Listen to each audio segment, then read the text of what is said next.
الإنسان علمه البيان صدق اللہ العظیم.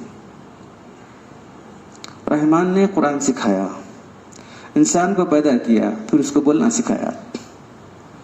تو سورہ رحمان اس کی دعا چار آیتیں میں نے تلاوت کی ہیں. تو 33 مرتبہ فَبِأَيِّ آلَاءِ رَبِّكُمَا تُكَذِّبَانِ آیا. اے جن و انس، تم اپنے رب کی کن کن نعمتوں کا انکار کرو گے؟ تو سب سے بڑی نعمت کیا ہے؟ قرآن. اسے شروع کیا اللہ نے. انسان کے وجود سے بڑھ کر نعمت ہے قرآن. اس کے بعد فرمائے پہلے ایسا آنا چاہتا ہے، انسان کو پیدا کیا اور اس کو قرآن سکھایا، بولنا سکھایا، اس کے بعد قرآن سکھایا. ایسا آنا چاہیے تھا نا. لیکن سب سے بڑی نعمت کیا ہے؟ قرآن ہے. اس لیے پہلے قرآن آیا. رحمان وہ بھی اللہ کی صفت. تم اسے اللہ کے کہو گے، رحمان کر کے پکارو. تو اللہ کا نام جو ہے اللہ بھی ہے اور رحمان بھی ہے. تو رحمان نے قرآن سکھایا. اس کے بعد وجود ہمارا، بعد میں انسان کو پیدا کیا، علمہ نے اس کو بولنا سکھایا. اس کی جو عطایا ہیں، یعنی عطیہ کی جمع ہے. سب سے بڑا عطیہ کیا ہے؟ اس کی نعمتوں میں سب سے بڑی اونچی نعمت اور رحمت کیا ہے؟ قرآن ہے. انسان کی بساط، اس کے زر پر خیال کرو اور علم قرآن پر اور اس کے دریائے ناپائیدہ کنار کو دیکھو. بلا شفا ایسی ضعیف البنیان ہستی کو آسمان و زمین سے زیادہ بھاری چیز کا حامل بنا دیا. رحمان کا کلام ہو سکتا ہے، رحمان کا ہی کام ہو سکتا ہے، ورنہ کہاں یہ بشر، کہاں خدا کا کلام. تو قرآن کا اصل معلم تو اللہ ہی ہے. اللہ مفید القوا جو فرمایا تھا، فرشتہ تو ذریعہ بنا، قرآن سکھانے والا تو اصل اللہ ہی ہے. فرشتے کو ذریعہ بنا حضرت آدم کو، جبریل علیہ السلام فرشتے کے توسط سے ہوا ہے. پھر ایجاد، خلق الانسان، اللہ نے انسان کو پیدا کیا. ایجاد وجود عطا فرمانا اللہ کی بڑی نعمت ہے. بلکہ نعمتوں کی جڑ ہوئی. اس کی 2 قسمیں، ایجاد ذات، ایجاد صفت.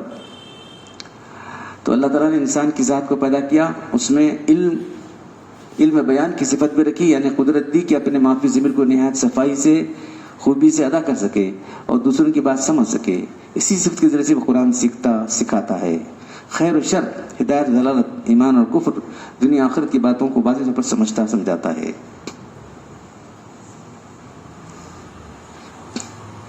سوچ رہا تھا کہ آج کون سی آیت تلاوت کروں، تو فوراً ذہن میں بھی آیت آ گئی جو بہت مشہور آیتیں ہیں. الرحمن علم القرآن، رحمان نے قرآن سکھایا، قرآن کی تعلیم دی، انسان کو پیدا کیا اور انسان کو بولنا سکھایا. ابھی بہت سارے واقعات بچے ہوئے ہیں، تو تھوڑے واقعات سنیں. قرآن کریم کی تلاوت سن کر جہاز کے کپتان مسلمان ہو گئے. جہاز کے کپتان مسلمان ہو گئے قرآن کی تلاوت سن. حکیم علمت نے بھوپال میں قاری صاحب تھے، ان کو حج کا شوق ہوا. اتنا تقاضا ہوا کہ بے چین ہو گئے. جیب میں 1 روپیہ تھا، تو اس پر ارادہ کر لیا. 12 آنے کا تھیلا سلوا لیا، 4 آنے کے بنے ہوئے چنے تھیلے میں ڈال کر پانی کے لوٹا اور گلاس لے کر بھوپال کے سے بمبئی کو پیدا چلے گئے. آپ سمجھتے کہ بالکل حقیقت ہے.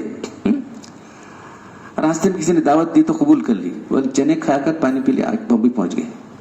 جہاز جدہ کے لیے تیار تھا، پہلے پانی کی جہاز جاتی ہے نا. ان کے پاس ٹکٹ کے دام نہیں تھے. کپتان کے پاس پہنچے اور کہا کہ مجھے حج کا شوق ہے مگر ٹکٹ کے دامن نہیں. اور کوئی نوکری جہاز میں مل جائے تو میں وہ کرتا ہوں، مجھے تمہیں یہاں نوکر رکھ لو اس میں جہاز میں.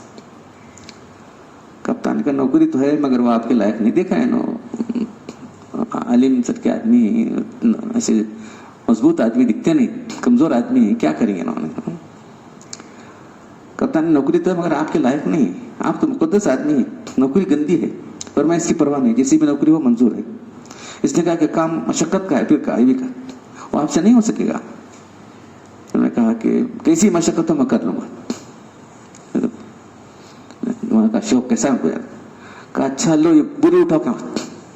کہتا اٹھاؤ، کیسے کیا کر سکتا؟ آپ اس کو اٹھا لیں گے تو میں سمجھتا ہوں نوکری دوں گا. تو قاری صاحب نے دعا کی، اللہ میرا تو کام یہاں تک تھا،